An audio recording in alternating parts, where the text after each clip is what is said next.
Welcome back, everyone, to Meditations by Gregory T. Ober, bringing you the best new guided meditations and mental health discussions every week. I'm your host, clinical psychologist Dr. Gregory T. Ober. Thank you so much for joining me today. This week, I am taking a bit of a break from my Therapy 101 series.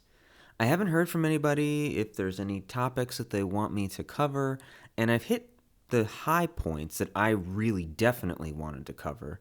So if you're interested in having me talk a little bit about a mental health condition, some sort of treatment around a particular mental health question, maybe it's communication, anger management, boundaries, whatever the case may be, please do hit me up on Twitter.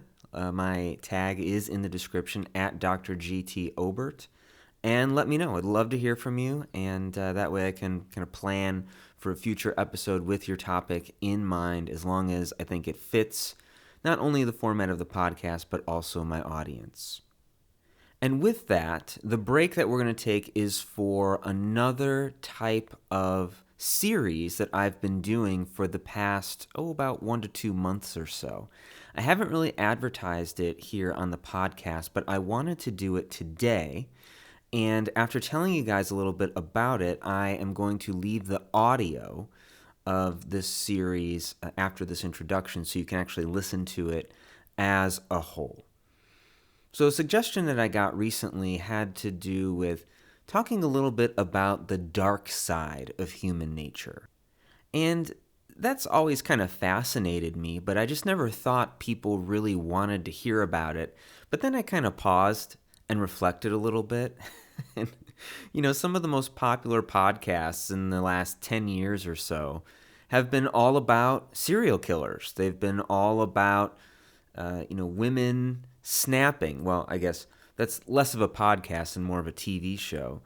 But the point is that there is absolutely a large audience of people out there who love to hear about all things dark in the human mind. So I started a series called Dark Psychology, and this is a series I've been doing. Well, I originally started on YouTube, and I stream every Saturday at 10 a.m. Central, and we talk about something that is kind of dark in nature. And one of the topics that we discussed a few weeks ago has to do with the recent murder of Iryna Zarutska, if I'm saying that correctly. And I talked a little bit about how this tied into, likely, the bystander effect. So I thought it was a really great stream, and there have been a number of other streams that I've done on the topic. Not that topic, but on dark psychology, including taking a look at serial killers, H.H. Holmes in particular, taking a look at child predators and what goes through their minds, with a little bit of help from Chris Hansen and his great work he's doing over on True Blue and People v. Preds. And I also took a look at Jim Jones. If you're unfamiliar with Jonestown and the Jonestown Massacre, I took a quick look at that. Now, unfortunately, YouTube does not like a lot of that content because it's too dark. So what I've decided to do is import most of that, well, all of that actually. It's not quite all there yet, but I will have all of it over on Rumble, which is an alternative to YouTube if you are unfamiliar with it. So what I'm going to encourage you to do, if this sounds interesting to you, you can always check out the first part of the stream on YouTube on Saturdays, and link to that will be in the description below. You can check out the part where it says YouTube channels. I will also put the Rumble channels in there as well. And I also stream it directly to Twitter X, and you can watch it there. The unedited versions are going to be on Twitter, and they're going to be on Rumble. And the unedited part is we usually take a look at a video or two after we go through the theory part, the discussion part. And the reason I don't show that on YouTube is because copyright claims, I've had videos removed, and it's just very frustrating. The most recent stream, in fact, as I record this, it was yesterday, had to do with taking a look at a psychological profile of Karl Marx, the man, the myth, the legend, who ushered in one of the most, if not the most, murderous ideologies in the history of the world. So we took a look at his psychological profile. And I've been very proud of this series. I thought initially I wasn't really sure if anyone would like it. I've gotten some nice feedback on it so far. So I'm going to continue to do it for the foreseeable future, and hopefully you will enjoy what you hear today after this intro. Now, the other thing that I wanted to plug very quickly, if you enjoy my voice or you want to see a bit of a sillier side of me, my wife and I also stream various video games every Tuesday at 8 p.m. Central. And we've been doing this for about a year now, in fact. We finally have the audio and whatnot where we want it to be. I think it sounds a lot better.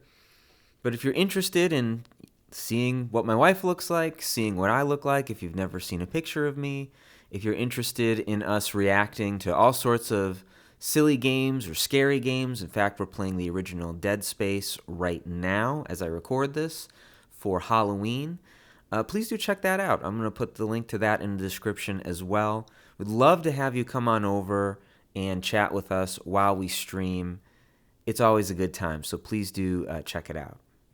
And lastly, before we dive into the dark psychology side of things, I also want to tease a little bit that there's going to be a major update to my psychology practice, my private practice website, and it is something that all of you who are listening can benefit from. Of course, I've been talking about this since I opened my private practice in July, and the link to that's in the description, Royal Oasis Psychotherapy Institute. If you're interested in bettering yourself and you want to work with me directly, do some mental health work, I'd love to do it. Just head on over to my website, look at the contact form, and see if your state lines up with my licensure. So at the time of recording, there are 43 states that I can do telehealth in, so you are likely going to fit in that majority right there. But beyond that, I have a major update around products. Now, currently, I don't have anything set up in the store or any store on the website, but I have some things that I am going to upload once I get the store set up the way that I want. So please do keep an eye on that space. I will upload an episode to this podcast feed so you know when things have changed. But I'm just very excited to bring some of this stuff to you. And again, there are going to be perks specifically for people who listen to this show. So make sure you take advantage of those when they do come out. And with that, I've been talking enough, I think. So I'm going to move into the dark psychology section of this podcast. Again, this is just the audio ripped directly from the live stream. So I hope you enjoy. And if you do, be sure to click the links in the description for Rumble if you want to see the archive that's up there.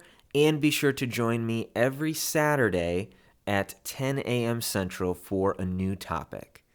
Thanks so much, everyone, and I hope you enjoy. All right. Give me one sec here. I think we are almost live everywhere. All right. Looks like YouTube is up. And looks like Twitter is also up. Give me one sec here, everybody. Okay, I think we are good. Let me just double check here.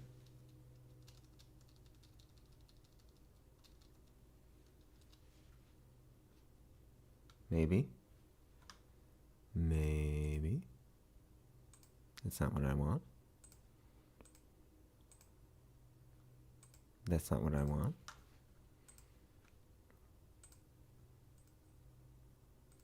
Maybe. Almost live everywhere. Yep, we are live. Okay.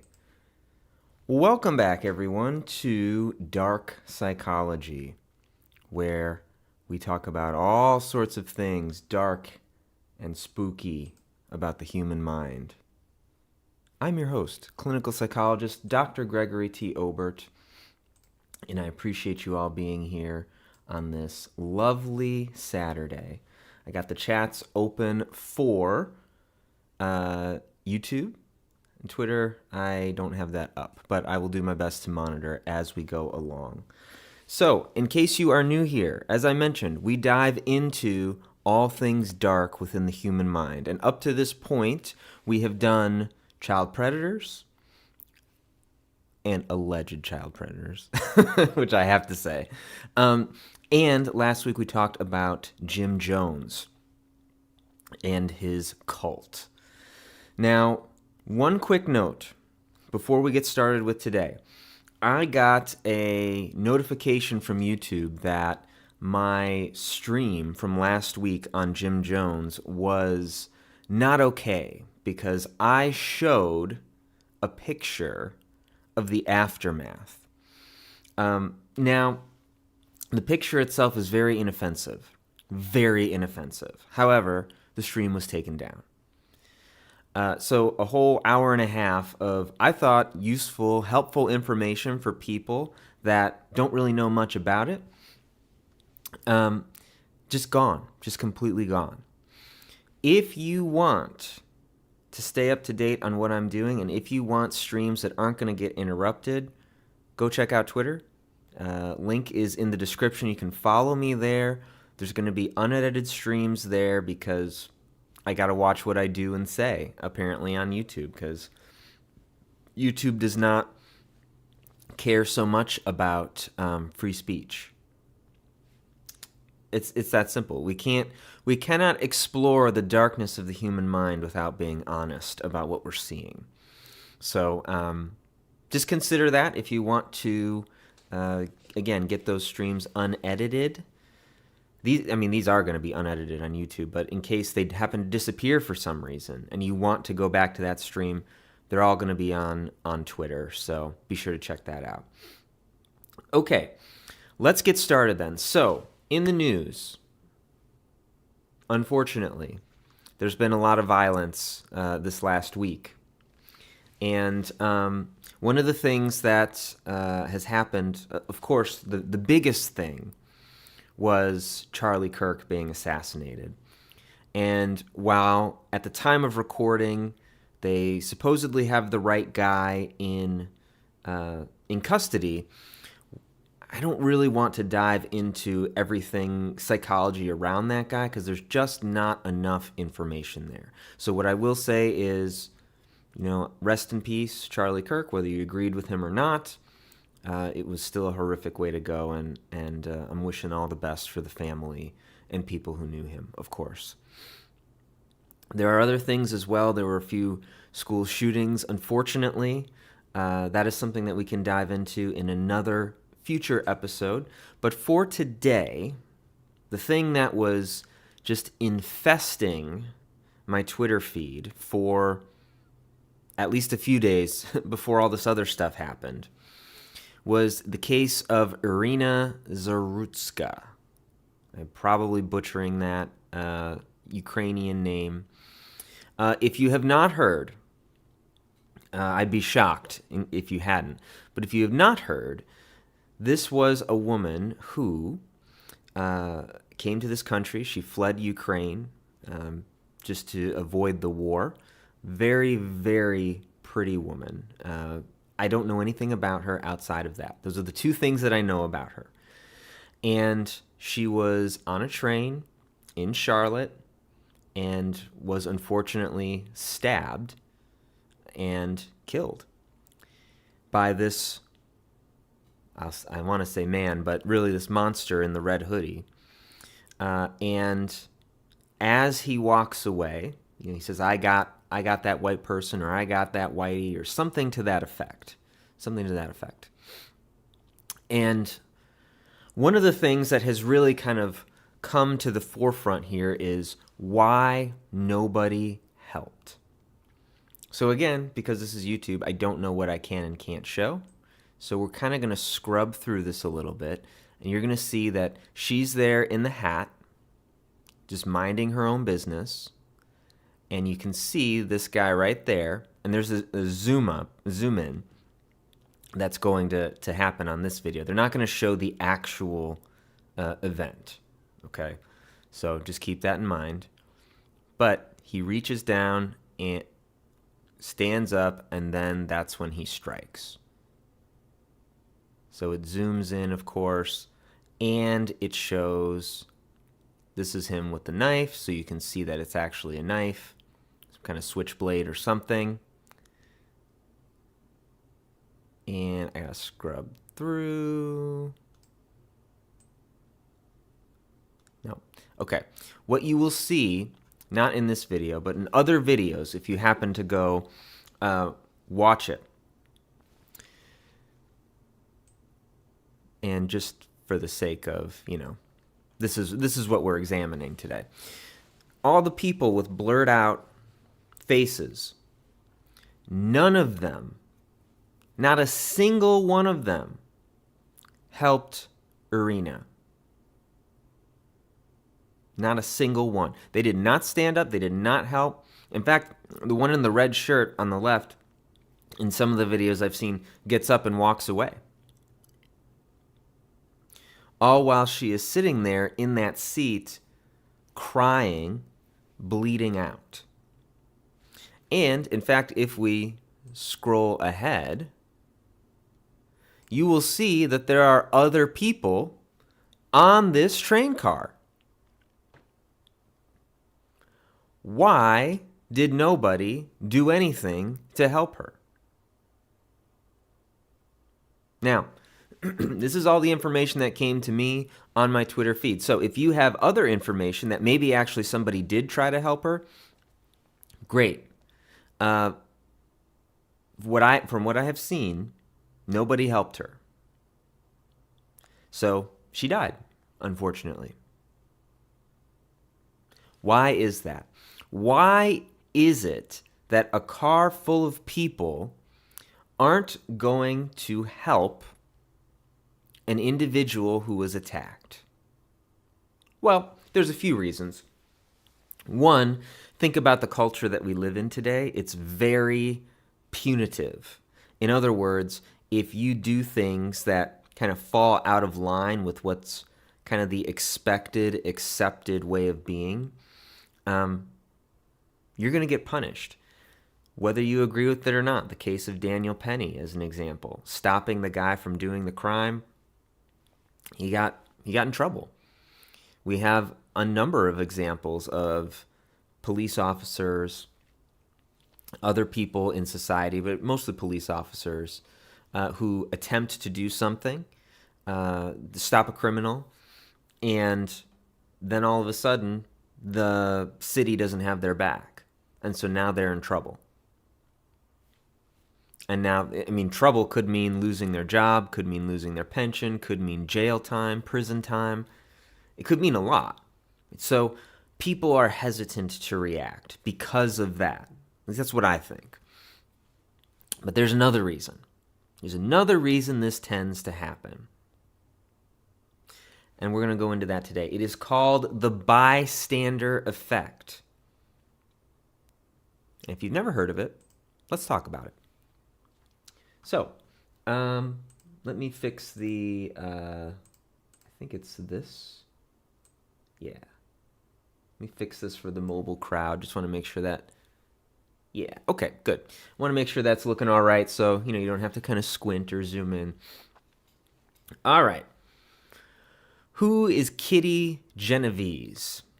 Genovese? I think that's how you say it. We're going to dive into this, and I know there might be people out there who are very familiar with the bystander effect. Don't worry. We're going to talk about the inaccuracies, but I'm going to go with the event itself. Okay. This happened, it was a murder, unfortunately, in 1964, March 13th. She was brutally stabbed by Winston Moseley, which led to the coining of the effect. So let's start. And this is from Simple Psychology, so thank you for putting this together. I appreciate it. So who is she? Catherine Susan Kitty Genovese was born on July 7th, 1935 in Brooklyn, New York, to Italian-American parents. The oldest of five, Genovese and her siblings were raised in a four-family row house in Park Slope, a neighborhood known for housing Italians and Irish families. As a teenager, Genovese attended Prospect Heights High School, an all-girls school where she thrived in her English and music classes and was elected class cut-up among her graduating class of 712. She was always known as a talkative and energetic person who was very popular in school. And what's crazy about this is, as I talk about her, in 1935, yes, she'd be old now, she'd be 90, but she might still be alive if this event hadn't happened. So, in 1954, her mother witnessed a horrifying murder that prompted the family to move out of the city and to New Canaan, Connecticut. Genovese, having just graduated from high school, decided not to follow her family to the suburbs and instead remained in the city with her grandparents to prepare for her upcoming marriage to Rocco Anthony Fazzolore. Now that is an Italian name, let me tell you. Fazzolore, an Army officer and engineer, dated Genovese while he was in college and she was in high school, and although the couple did marry on October 31st, 1954, the marriage was soon annulled and the two divorced in 1956. In the late 50s, Genovese moved to an apartment of her own in Brooklyn and began working as a bartender after she found her work as a secretary to be too unappealing. Make sure, bring this a little closer so I'm a little bit louder. All right. But in August of 1961, Genovese was arrested for bookmaking. She and her friend Di Guarnieri had been taking bets on horse races from bar patrons and were fined $50, and she lost her job. Genovese was headstrong and hardworking individual, so she soon found a job at Elv's 11th Hour Bar in Hollis, Queens. She eventually became the manager, filling in for the absentee owner. Oh, excuse me. Genovese, is it Vises? Genovese's? Or Vise? I'll just say Genovese. Extremely reliable and positive attitude was even reflected in her salary. She made roughly $750 a month, which is about $6,800 a month today. So really nice living. And she was saving this money to fulfill her dream goal of opening her own Italian restaurant. On March 13th, 1963, Genovese met Mary Ann Ziolanco at Swing Rendezvous, an underground lesbian bar in Greenwich Village. The two fell fast for one another and ultimately decided to move in together. They found an apartment on the second floor of a two-story building next to the Long Island Railroad in Kew Gardens, Queens. This new apartment in Kew Gardens would be the last place Genovese ever lived. On March 13th, 1964, so exactly a year after they met, Genovese was brutally stabbed to death as she was coming home from a late night shift at the bar. Her brutal murder left the entire community devastated, and after startling reports came out that 38 witnesses saw or heard the attack and failed to act, Genovese's story gained widespread national attention. Her legacy lives on in movies, books, music, and psychology textbooks as scholars try to understand the later termed bystander effect and piece together the events that transpired on that awful March night. So at around 2:30 in the morning, she began to drive home to her Kew Gardens apartment, eager to get home to see her girlfriend on their first anniversary. At a traffic light on Hoover Avenue, Genovese was first spotted by Winston Mosley as he sat in his parked car. Mosley, a 28-year-old man who punched data cards for a business machine company, had left his wife and two sons asleep in their home in South Ozone Park, Queens at around 1 a.m. He drove around for hours with a sharp hunting knife in his pocket looking for a victim, and just as he was about to give up, he spotted Genovese at 3 a.m. Roughly 45 minutes from the time she departed the bar, Genovese arrived home and parked her car in the Kew Gardens parking lot, in an alleyway just feet from the front door of her building. In the few steps that it took her to walk towards the apartment complex, Mosley exited his vehicle, which was parked at a bus stop on Austin Street. So this right here is, I assume, where she was entering her apartment. Oh, no. Here's the parking lot. So she was entering in here. She was attacked multiple times. Okay, got it. I got to get my details straight. So she started to walk this way, was attacked, and then came back around here to try to get in, but she was attacked again. Okay, got it. Okay, Mosley approached Genevieve with a hunting knife in hand, and as she tried to run toward the front of the building, he quickly overtook her and stabbed her twice in the back. Being 3 a.m, the area was completely desolate. Franken's Pharmacy and Interlude Coffee House were both closed, and most people were asleep. However, Robert Moser, one of Genevieve's neighbors, awoke and saw the struggle occurring down below and called out to leave that girl alone. Realizing that residents had awoken after Genevieve screamed, "Oh my God, he stabbed me, help me," and in fear of being identified, Mosley quickly fled the scene and back into his car. Genevieve got to her feet, not having suffered any fatal wounds, and tried to make it to her building's entrance. So that's where she tried to go around.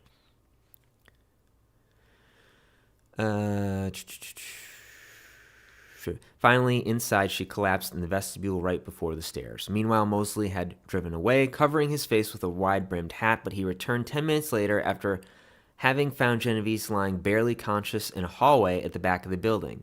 Now out of sight from any neighbors or people on the street, Mosley repeatedly stabbed Genevieve before raping her and stealing $49 from her. Horrific. Just horrific. Approximately 30 minutes after Mosley first approached Genevieve, he fled from the scene, leaving an unconscious Genevieve to be discovered by Sophia Farrar, her close friend, who held her in her arms until an ambulance arrived. Records of the calls to the police are unclear, with multiple neighbors claiming to have called the police or called friends who called the police. It is reported that at 4:15 a.m., Genevieve was picked up by an ambulance. The stab wounds she sustained proved to be fatal, and Genevieve died before making it to Queens General Hospital. She was buried 3 days later in Lakeview Cemetery in New Canaan, Connecticut. So, again, a horrific crime. Awful. And I hope this guy, let's see. Following the incident, the coroner's report revealed that Genevieve suffered from 13 stab wounds and several other defense wounds, indicating she tried to fight back. Homicide detectives began to search for her attacker, initially interviewing Zielanko, her girlfriend. They quickly dismissed her as a suspect, but only after having grilled her for 6 hours about her relationship with Genevieve. Just 6 days after the brutal murder, Winston Mosley was arrested for suspected robbery in Ozone Park, Queens, after a television set was found in the trunk of his white Chevrolet Corvair. So this is just a great guy all around. A detective remembered that the same color car had been reported by witnesses to Genevieve's murder. During questioning, Mosley admitted to having murdered Genevieve and 2 other women, Annie Mae Johnson and Barbara Kralik. He was found guilty of all 3 murders and sentenced to death on June 15, 1964. However, his sentence was later reduced to 20 years to life.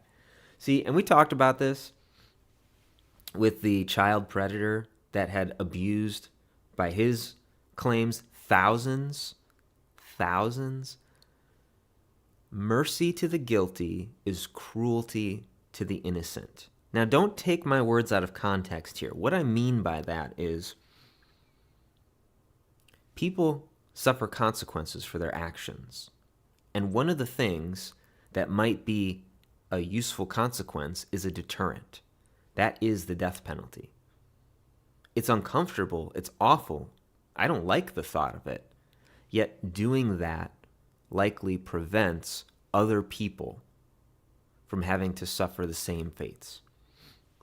A man like this, who murdered 3 people and apparently was a thief too. Who knows what he did to his family? Maybe he had a mask on the whole time and he was fine, but maybe he was actually awful to them. I don't know. This is a man who definitely deserved the death penalty. After escaping from Attica prison in 1968, which added an additional 30 years onto his sentence, and being denied parole 18 times, he died in prison on March 28th, 2016 at 81 years old. Good riddance is what I have to say.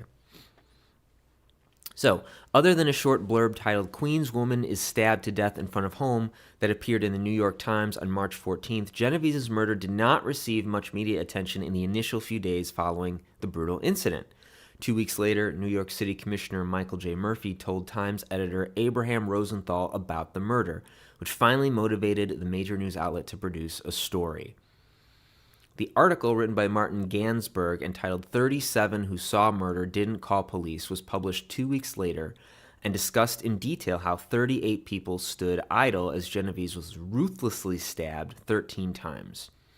The article made national headlines, and the presumed lack of public apathy sparked widespread discussion about bystander intervention. So here's the connection. If you're wondering, why the heck are we talking about this woman when you open this video with Iryna? This is why. This is how it connects. Now, there's some issues with the New York Times article, maybe the paper in general. I'll leave that up for you to decide. But clearly, even back then, there were issues with an article. Now, the bystander effect was then coined. It's a psychological phenomenon where individuals are less likely to offer help in the presence of others, and is often cited as a rationale for why no one aided Kitty Genovese. And I pulled up here too. I wanted to make sure I got the psychologists right. John Darley and Bib Latané. So they're the ones who coined the term.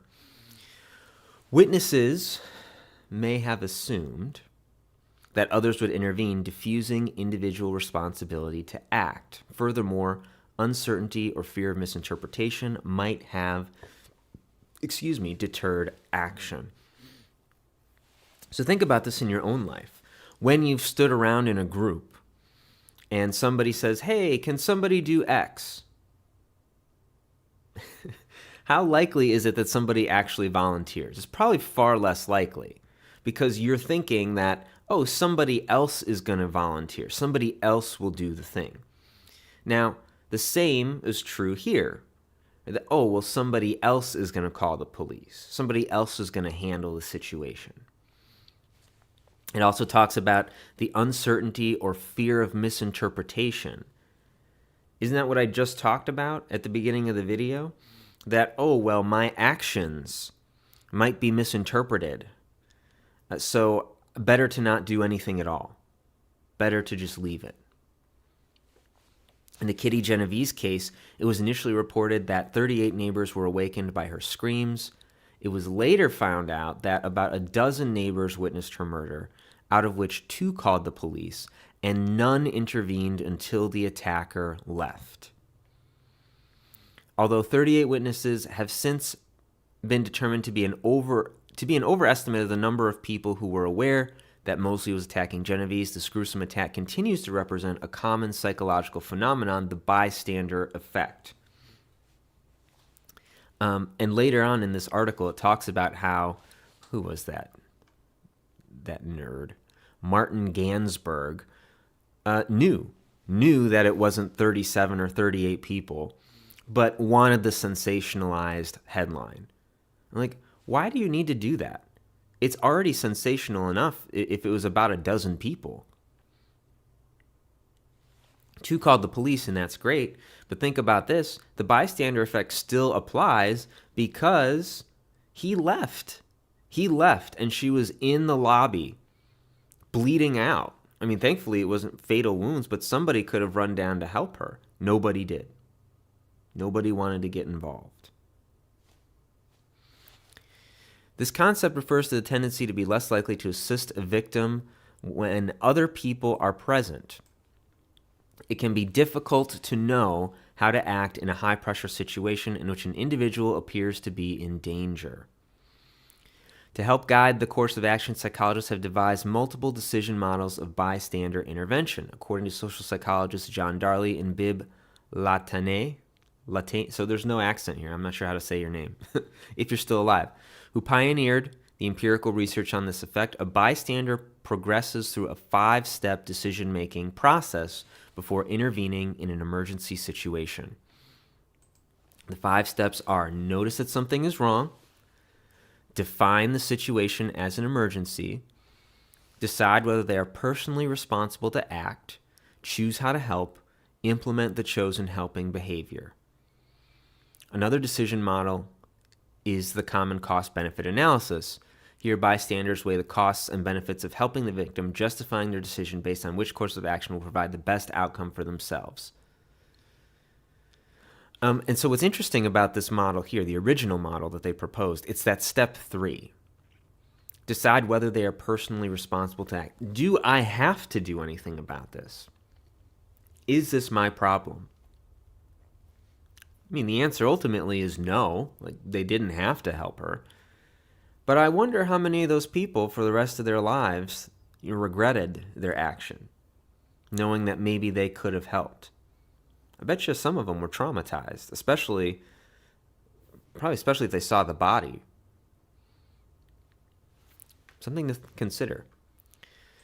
There are also several factors that affect the magnitude of the bystander effect, or in other words, how strong it is. The extent to which the situation is labeled as an emergency will affect how likely an individual is to act. In a study done by Latane, a student asked participants in one condition if they could spare a dime, and participants in another condition if they could spare a dime because their wallet had been stolen. That's a great experiment. Only 34% of people who were simply asked to give a dime did so, but 72% of people did when an explanation was given. Another study that collected data from EMS officials revealed that the response of bystanders was directly correlated to the health severity of the situation. Together, these studies demonstrate that when a situation is perceived to be particularly threatening or unusual, bystander intervention is more likely. Another factor contributing to the bystander effect's severity is group membership. In other words, although when the number of bystanders increases, the effect increases, when the victim is of an individual's same group, they are more likely to act. So in other words, if, I see a psychologist being mistreated, right? I might be more likely to act. Or if I see a family member or a friend, they are of my tribe, so to speak. Of course, I am going to be more willing to act than Johnny, who I don't know. Johnny's just some random person. These are just two of the many different factors that can impact the extent to which the bystander effect occurs. Ultimately, it's important to prevent factors hindering an individual's likelihood of intervening in a dangerous situation. So here are the inaccuracies. All of this sounds great, but here's the problem. And this is a problem. This is a problem for me, because how I was taught the bystander effect was there were all these people watching a woman be sexually assaulted. I was never taught that she was murdered. And they just kind of stood there and watched it happen. And nobody did anything. But it's a bit of a different story when you look at what was happening at, what was it, 4 in the morning? 3 in the morning? Yeah, something like that. Very, very early in the morning, or very late, depending on how you look at it. Of course there's not going to be anybody around. Here are the witnesses in this apartment here, but it's not like the way that I was taught was, say this is the alley where she would be assaulted. People were just kind of around here looking down the alley and not doing anything. That is absolutely not what happened. Not what happened whatsoever. So of course there are inaccuracies here. Despite initial reports claiming that 38 witnesses were there the night she was stabbed to death, articles and documentaries have since been made to show another side of the story. Specifically, a 2004 article in the New York Times questioned several claims about the initial report made just 2 weeks after the incident. Well, I'm glad, 40 years later, they finally corrected themselves. And a 2007 study also demonstrated that there was no actual evidence that 38 witnesses observed the murder and remained inactive. In reality, because of the apartment complex's layout and 2 separate attacks on Genevieve, nobody saw the entire sequence of events. And although approximately a dozen individuals, not 38, heard or saw parts of the attack, many of these individuals assumed it to be a domestic quarrel or a drunken brawl. Additionally, because the initial attack punctured Geneviese's lungs, it is unlikely she was able to scream at any volume. A 2015 documentary called The Witness, directed by James Solomon, also revealed that investigators were aware of the errors in the initial New York Times article back in '64, but the author did not want to state that witnesses did not think a murder was happening so as to not ruin a good story or the story. That is effed up. Right? I want my narrative, which is the sensationalized article, I want that to get out there, and that takes priority over the actual facts of the case. I mean, you hear the words misinformation, disinformation, which I don't really care for those words. I just consider it inaccurate information. You hear those thrown about all the time these days. The more things change, right? Back in '64, though, nobody had the means to fact check this. I mean, they had the means, but they really would have had to dig into it. And then you think the author would have actually admitted that they sensationalized it? I don't think so. Especially if that person's career was potentially benefited from that article. So it is clear that some individuals were more concerned with constructing a certain narrative that would optimize the story's attention rather than reporting on what actually happened. So you continue to see this in pop culture. So the story has been the subject of many television episodes, books, and songs. Law & Order episode Remand and Law & Order SVU episode 41 Witnesses were based on the case, as is Season 2, Episode 1 of the ID Channel's A Crime to Remember series. Harlan Ellison's short study, The Whimper of Whipped Dogs, The Tipping Point by Malcolm Gladwell, and Ryan David Jan's novel Good Neighbors are based on the story. It also inspired folk singer Phil Ochs to write the song Outside of a Small Circle of Friends, and singer Ruby Lynn Rayner to write the song called Kitty. I've never heard either of those songs. I should have to listen to those, pull them up after. Although there are many controversies surrounding this brutal murder, Genevieve continues to live on through many avenues of society today. So that's the bystander effect. Now, does it hold up despite the inaccuracies? Well, to prepare for today, I did a quick Grok ask, and in fact, it does. So let me move that for mobile people. There you go. Now, the bystander effect, which posits that individuals are less likely to intervene in an emergency when other bystanders are present due to factors like diffusion of responsibility, has been extensively studied and replicated in laboratory settings since its inception. A 2011 meta-analysis of over 50 years of research. By the way, if you don't know what a meta-analysis is, this is essentially a study of studies. So it's going to take all these studies on a single topic, and then it's going to aggregate all of their results. So meta-analyses are very, very useful. I didn't mean to right-click there. They take a lot of work. They are a lot of work. So kudos to the people that did that. Encompassing more than 7,700 participants and 105 effect sizes, confirmed a moderate overall effect size. In other words, how strong the effect is, or in this case, how strong the bystander effect is.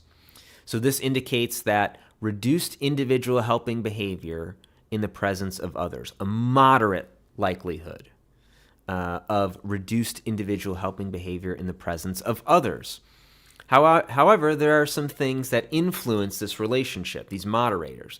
Right? The effect is significantly attenuated or even reversed in dangerous situations versus non-dangerous ones. That's what the original people talked about with their emergency.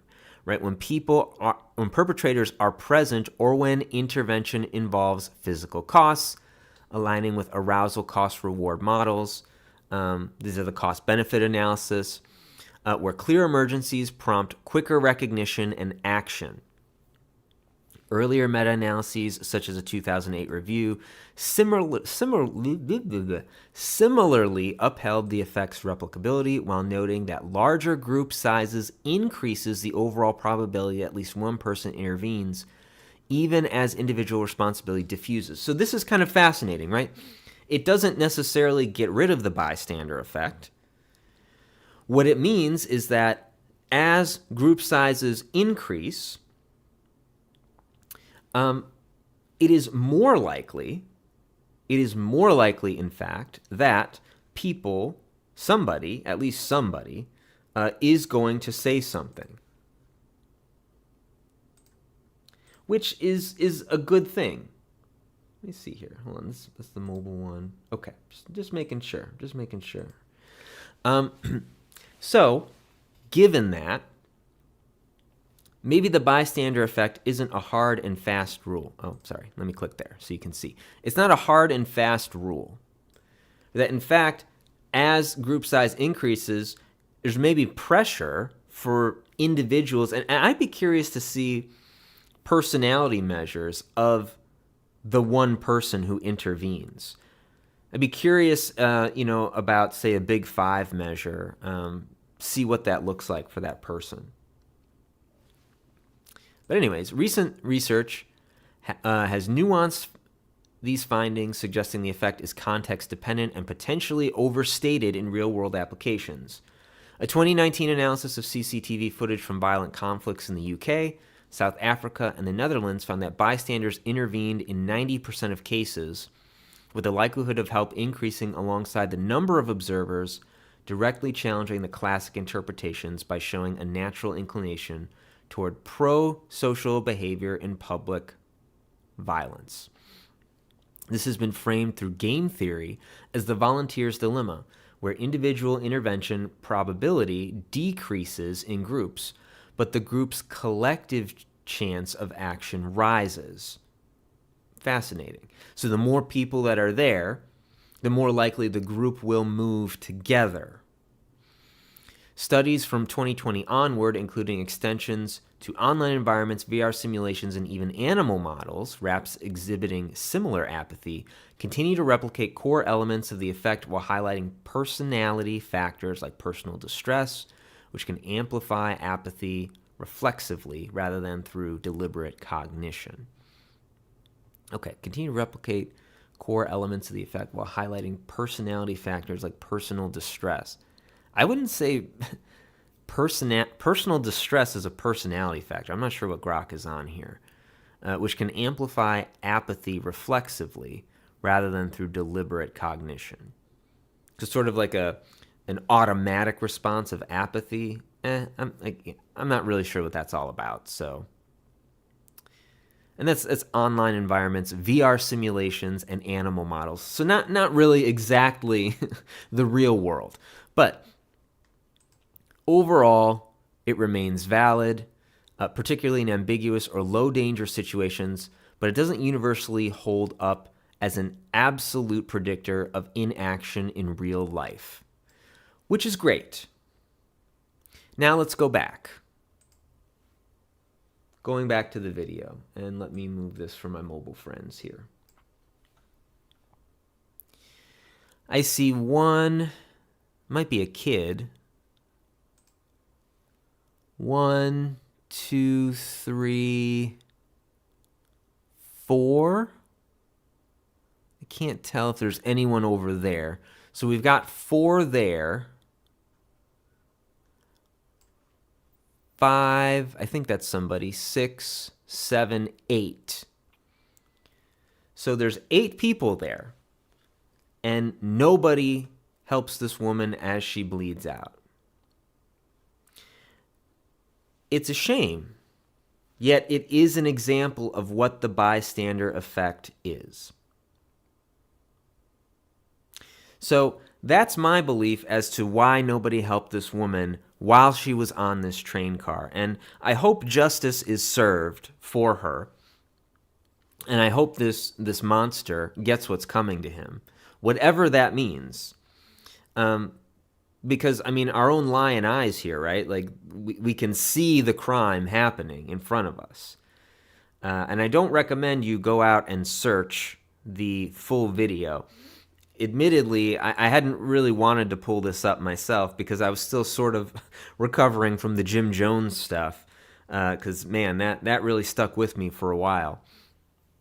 But this is an example of the bystander effect in action.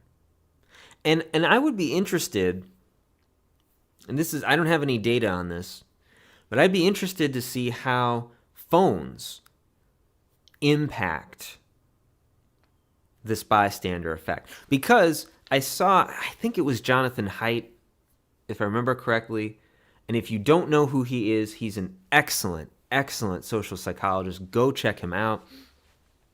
But if I'm misremembering who that was, my apologies. There was some headline that I saw blasted out about how empathy is down for a lot of people these days because we spend so much time online. We spend so much time online that we forget those human connections.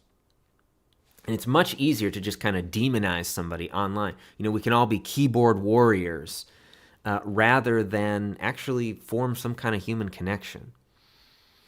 So I'm unsure if phones might play a role in the bystander effect here. But let's just say I wouldn't be surprised.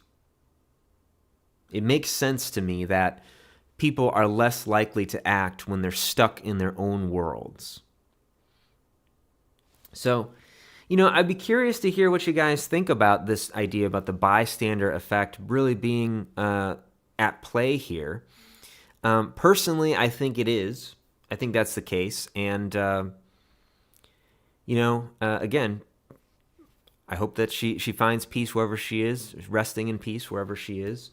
So that's really all I have for you today as far as what we'll be talking about for the bystander effect. Now, if you are still watching this and you got something out of it, thank you. I appreciate you very much. Please like, share, subscribe, follow, all that stuff that we're supposed to ask people to do who watch, because it does help the channel grow if it's on YouTube, or it helps my own following grow on Twitter. And I have a very small following on Twitter. I would love to see this grow to 200 followers within the next couple weeks. That would be lovely. So if you happen to see this and you like what I do, go follow me on Twitter. Even if you just want to mute me, you don't want to see anything that I post, help me boost that number, because it would make me feel pretty good. But thank you all for watching. If you have any thoughts on what you'd like to see in a future Dark Psychology episode, please do let me know. Because I have a few ideas, but of course I also want to serve the people who are watching. So let me know either in the comments or let me know on Twitter, and I'll consider the topic. Some things that I'm thinking about doing are the Dark Triad. I'm also thinking about potentially the psychology around psychopaths, which is going to tie into the triad, of course. And you know, we can look into other things as well as modern events come up, topical things. We can, of course, dive into that as well. So thank you all so very, very much. I appreciate you. And until next week, well, have a good weekend. I got to think of a catchphrase to log off, but in the meantime, I hope you have a wonderful week, and I'll see you next time.